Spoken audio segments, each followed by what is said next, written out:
नमस्कार दोस्तों। हमारे आज की ये घटना जो है ये 12 जनवरी 2013 को लिखी एक गुमशुदगी पर आधारित है। थाना था बदोखर जो रायबरेली शहर से बिल्कुल सटा हुआ है।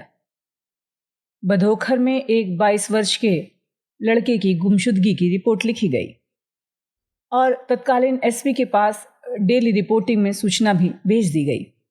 सूचना चूंकि एक अत्यंत गरीब नवयुवक से जुड़ी थी, इसलिए बात आई गई हो गई। सूचनाकर्ता थाने के बहुत से चक्कर लगाता रहा और पुलिस की कार्यवाही जब एक भी इंच आगे नहीं बढ़ी, तब गुमशुदा युवक जिसका नाम था राम कुमार यादव, उसके पिता श्री चंद्रपाल यादव तत्कालीन रायबरेली एसपी राजेश पांडे के पास पहुंच गए और इन्हीं के द्वारा वो गुमशुदगी की रिपोर्ट लिखाई गई थी। काफ़ी देर इंतज़ार करने के बाद जब वो ऑफिस जा पाए तो उन्होंने बताया कि साहब, मेरा एकमात्र लड़का राम कुमार यादव 14 जनवरी यानी मकर संक्रांति के दिन से गायब है और इसके लिए मैंने बहुत कोशिश की। मुझे जगह जगह अपनी रिश्तेदारी में जाना पड़ा, लेकिन मैं आज तक उसका पता नहीं लगा पाया। उसने ये बताया कि 12 फरवरी 2013 को ये गुमशुदगी उसने थाने में लिखाई थी। एसपी ने कंट्रोल रूम में पूछा तो उन्हें पता चला कि इसके बारे में थाने को सूचना है। चंद्रपाल यादव रहने वाले थे गांव बेलहिया के, थाना लगता है भदोखर। एसपी रायबरेली ने तुरंत जानकारी तलब कराई। थाने ने बताया कि साहब, 12 फरवरी 2013 को शाम रात 8:05 पर इस गुमशुदगी की एंट्री नंबर है 34 यानी 34 और इस लड़के की गुमशुदगी की रिपोर्ट इसके पिता द्वारा लिखाई गई थी। इंस्पेक्टर से पूछा गया कि ढूंढने का क्या प्रयास किया गया है। उसने कहा, सर, बहुत प्रयास किया गया। बहुत ही गरीब लोग हैं, न लड़के के पास कोई मोबाइल था, न लड़के की माँ के पास, न ही उसके पिता के पास, इनके किसी के पास कोई मोबाइल नंबर नहीं है। और चूंकि इनके पास कोई मोबाइल नंबर नहीं है, इसलिए कोई कॉन्टैक्ट नंबर, कोई इलेक्ट्रॉनिक सर्विलांस इस मामले में हो नहीं पाया। साहब, बहुत मुश्किल है। एसओ ने बताया कि बहुत मुश्किल है, क्योंकि जहाँ रिश्तेदारियाँ थी वहाँ इसने खुद ने भी तलाश किया है और हम लोगों ने भी टीम भेजी है। शिकायतकर्ता की जो ससुराल है, जहाँ उसकी बहन ब्याही है, और भी जो रिश्तेदारियाँ हैं, सब जगह जाकर देख लिया है। कोई कुछ बताने को तैयार नहीं है, या ये कह लीजिए कि उनको भी कहीं कुछ पता नहीं है। एसपी से मिलने के बाद भी चंद्रपाल यादव रोज थाने के चक्कर लगाते रहे या उन जगहों के चक्कर लगाते रहे जहां जाने के लिए उन्हें कोई कह देता कि चले जाओ फलाने बाबा के पास या इस तांत्रिक के पास, उसके पास, तुम्हें कुछ ना कुछ जानकारी मिल जाएगी। एसपी से मिलने के बाद भी पुलिस की तरफ से कोई संतोषजनक कार्यवाही नहीं हुई तो चंद्रपाल यादव ने फिर एसपी से मिलने की कोशिश की।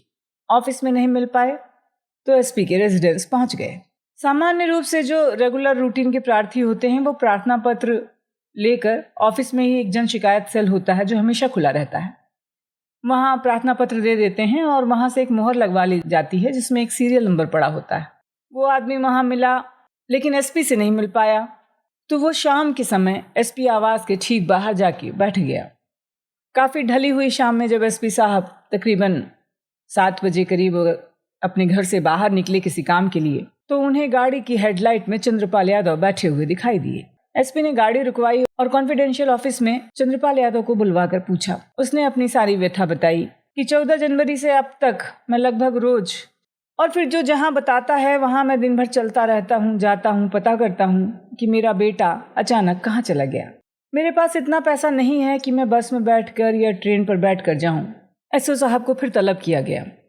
एसओ साहब ने कहा, सब पूरे प्रयास कर लिए, कहीं कुछ पता नहीं चल रहा, कोई मोबाइल नंबर नहीं है तो कुछ पता नहीं चल रहा, बार बार एक वही बात। तो ये बात ऐसी है तो मैनुअल पुलिसिंग के लिए मेहनत करनी पड़ती है, जगह जगह जाकर पूछना पड़ता है, और यदि कहीं उनको जाना भी होता तो वो चंद्रपाल यादव को ही भेज देते, वो पूछ कर आते और पुलिस वालों को बताते कि कोई जानकारी नहीं मिली। कभी कभी तो पूरा दिन चंद्रपाल यादव थाने पर व्यतीत कर लेते, पर थाना अध्यक्ष से इनकी भेंट नहीं हो पाती। धीरे धीरे वहाँ जो सेंट्री खड़ा होता है बाहर थाने के, वो इनको देखते ही भगा देता कि तुम रोज रोज चले आते हो। ये तमाम बातें एसपी के सामने बताकर बुजुर्ग चंद्रपाल रोने लगे। एसपी ने आश्वासन दिया कि आप चिंता ना करें, जल्द ही इस मामले में कार्यवाही होगी, और एसओ को भी कहा कि आप प्रयास कीजिए। मकर संक्रांति का गुमा हुआ लड़का जिसकी की तहरीर 14 फरवरी को थाने में दी हुई थी, जून लग गया लेकिन उस केस में कोई प्रोग्रेस सामने नहीं आई। क्यों? क्योंकि इलेक्ट्रॉनिक सर्वेलांस नहीं था, मैनुअल पुलिसिंग यानी मेहनत वाला काम करना था। जून का महीना लग गया। शुरुआती दिनों में बहुत पानी बरसा। चंद्रपाल यादव सुबह सुबह एसपी के गेट के सड़क की दूसरी तरफ, जहां एक अशोक का छोटा सा पेड़ लगा हुआ है, वहां जाकर सुबह ही बैठ गए। ऑफिस जाने के लिए जब एसपी का काफिला निकला तो एसपी ने चंद्रपाल यादव को दूर से देखकर पहचान लिया और सपोर्ट में जो लोग चल रहे थे उनसे कहा कि इसे लेकर ऑफिस आओ। थोड़ी ही देर में चंद्रपाल ऑफिस पहुंच गए।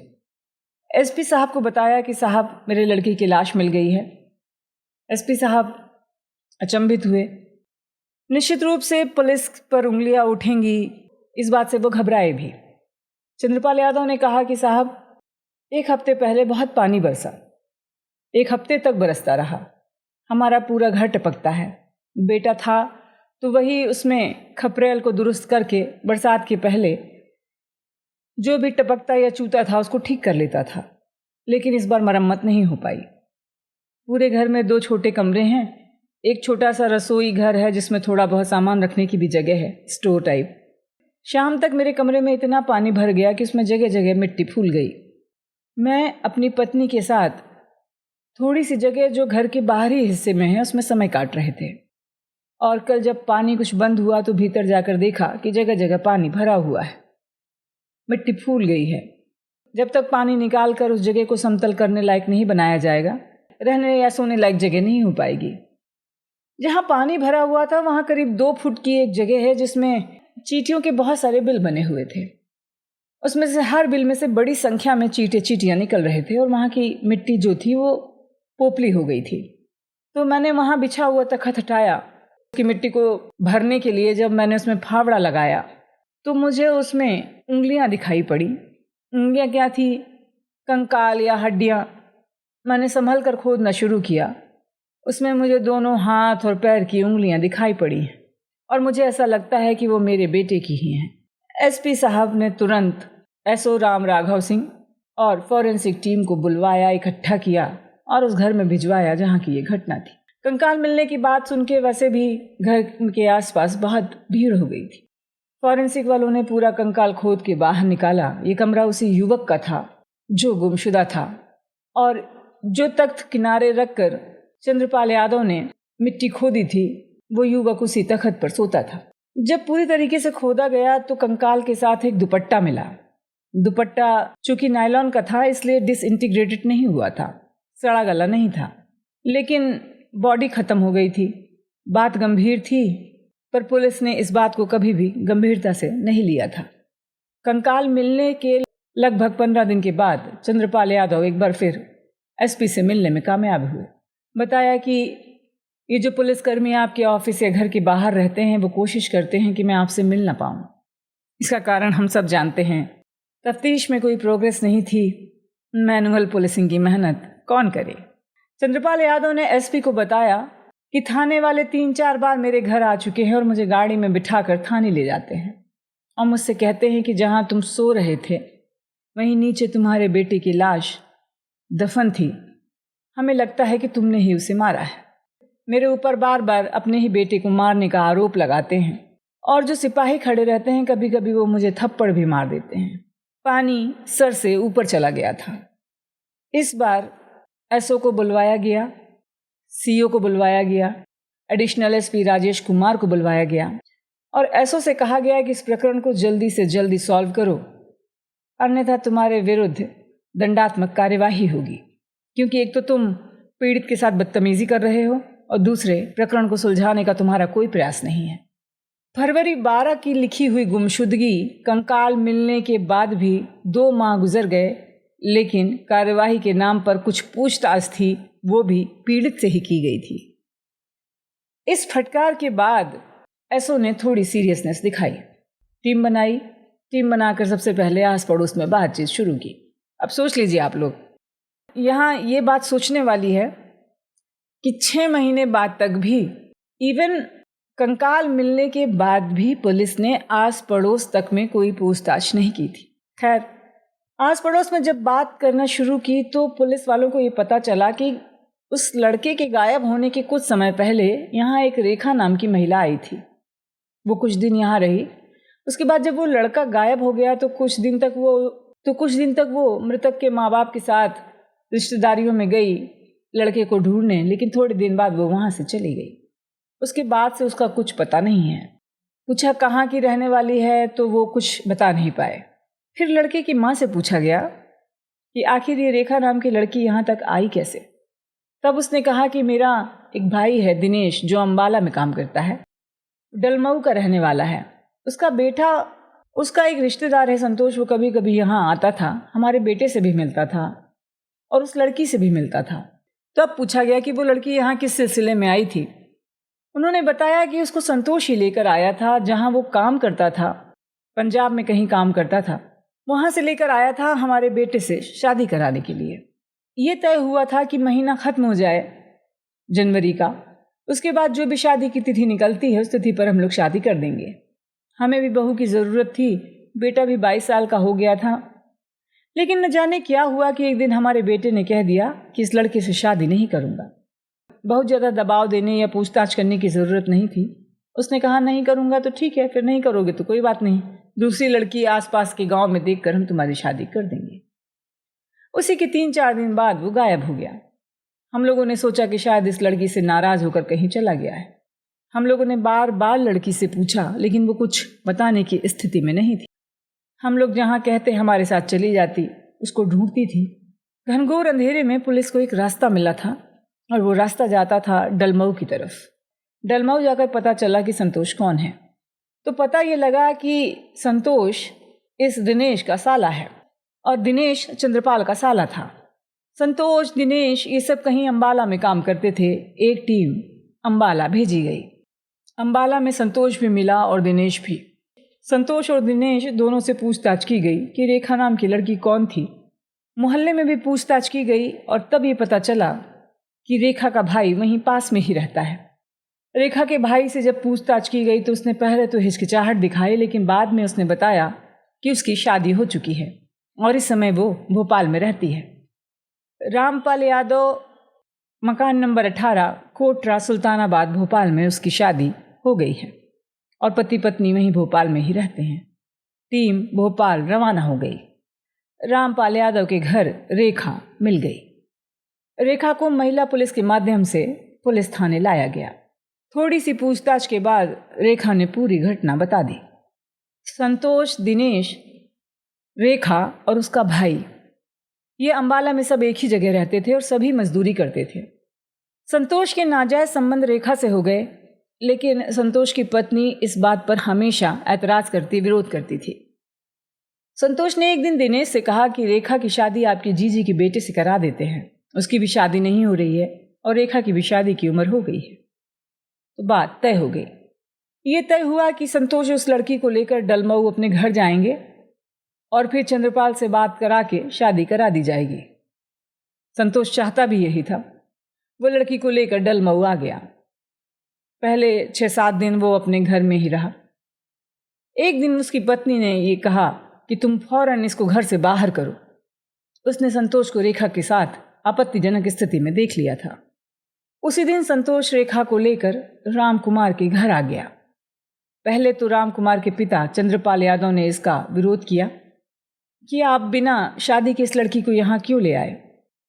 तो संतोष ने कहा कि ये बिहार की रहने वाली है, अब जाएगी फिर आएगी, इससे अच्छा है कि जल्दी ही कोई डेट आप निकलवा दीजिए, हम शादी कर देते हैं। चंद्रपाल और उनकी पत्नी जनक दुलारी देवी दोनों यही चाहते थे कि बेटी की शादी हो जाए। वो इस बात पर राजी हो गए और रेखा उसी घर में रहने लगी। किसी न किसी बहाने संतोष उनके घर आने जाने लगा। जब घर में कोई ना हो, जब वो देख लेता कि कोई नहीं है, तो इनके नाजायज संबंध चलते रहते। राम कुमार, जब ये लोग आपत्तिजनक स्थिति में थे, वापस आ गया और उसने इन दोनों को देख लिया। राम कुमार और संतोष में गर्मा गर्मी हुई। राम कुमार ने कहा कि तुम तुरंत इस लड़की को लेकर यहाँ से निकलो और मैं इससे हरगिज शादी नहीं करूँगा। अब संतोष गिड़गिड़ाने लगा। उसने 1-2 दिन का समय मांगा कि 1-2 दिन का मुझे समय दे दो, मैं लेकर इसको चला जाऊँगा। राम कुमार गुस्से में वहाँ से चला गया। तब रेखा ने कहा कि देखो, अगर ये बात कहीं बाहर चली गई या इसने तुम्हारी पत्नी को ही बता दिया कि इसने हमें इस स्थिति में देख लिया है, तो ये बात अंबाला में हमारे घर वालों को, हमारे भाई को भी पता चल जाएगी और मेरी बड़ी बदनामी होगी। और यदि तुम्हारी पत्नी को राम कुमार ने बता दिया तो तुम्हारी भी बहुत शामत आएगी। रेखा ने कहा कि देखो, अब इससे मेरी शादी हो नहीं सकती, इसने मुझे देख लिया है, ये कभी शादी नहीं करेगा। तुम शादीशुदा हो, तुम्हारी एक बच्ची है, तुमसे मेरी शादी हो नहीं सकती, तुमने मेरी जिंदगी बर्बाद कर दी। रेखा ने इस तरह से संतोष को उकसाया। ये सारी घटना जो है ये 12 जनवरी की है। इन दोनों ने इसी समय मिलकर राम कुमार को मारने का प्लान बना लिया। 14 जनवरी की बात है। रात में चंद्रपाल यानी राम कुमार के पिता खेतों में रखवाली के लिए चले गए। माँ बाहर के हिस्से में सो गई। राम कुमार और रेखा घर में थे। रात में रेखा ने दरवाजा खोल दिया। संतोष भीतर आ गया। उस समय राम कुमार तख्त पर सोया हुआ था। संतोष और रेखा ने मिलकर दुपट्टे से उसका गला घोंट दिया, जिससे उसकी मृत्यु हो गई। उसके बाद उन्होंने तख्त को एक किनारे किया। दोनों ने मिलकर गड्ढा खोदा, राम कुमार की लाश को उसके भीतर रखा और घर में खड़ा नमक था। गांव में खड़ा नमक अभी भी चलता है, उसको पीस के काम चलाते हैं लोग, क्योंकि वो काफ़ी सस्ता मिलता है और वो जानवरों को भी खिलाने के काम में आता है। तो गांव में अक्सर ये नमक मिलता है। घर में जो भी उपलब्ध 3-4 किलो खड़ा नमक था उसको उसकी बॉडी के ऊपर डाल दिया। सामान्य रूप से बॉडी में दुर्गंध ना आए और वो जल्दी गल जाए, इसके लिए नमक डाल दिया जाता है। उसके ऊपर से मिट्टी भर दी, उसको बराबर कर दिया और उसके ऊपर तख्त डाल दिया। इसके बाद संतोष वहां से चला गया और रेखा उसी तख्त पर सो गई। अगले दिन सुबह से राम कुमार कहाँ गया, राम कुमार कहाँ गया, राम कुमार को ढूंढा जाने लगा।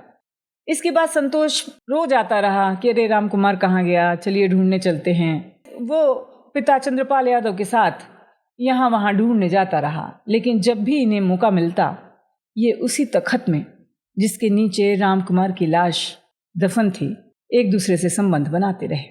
फिर 10 दिन बाद एक दिन संतोष ने कहा कि राम कुमार यहाँ है नहीं, जब राम कुमार आएगा तो मैं रेखा को वापस ले आऊँगा, तब तक मैं इसको लिए जा रहा हूँ, बिहार छोड़ देता हूँ। उसने कभी अंबाला का नाम नहीं लिया और लड़की भी हमेशा यही बताती रही कि वो बिहार से है। संतोष रेखा को लेकर अंबाला चला गया और फिर वहीं रुक गया। उसके बाद कभी वापस नहीं आया। इस बीच यहाँ ये पूरा घटनाक्रम हुआ जिसमें हत्या का कारण और तमाम गिरफ्तारियां इत्यादि हुई। 22 दिसंबर 2013 को रेखा और संतोष दोनों को गिरफ्तार कर लिया गया।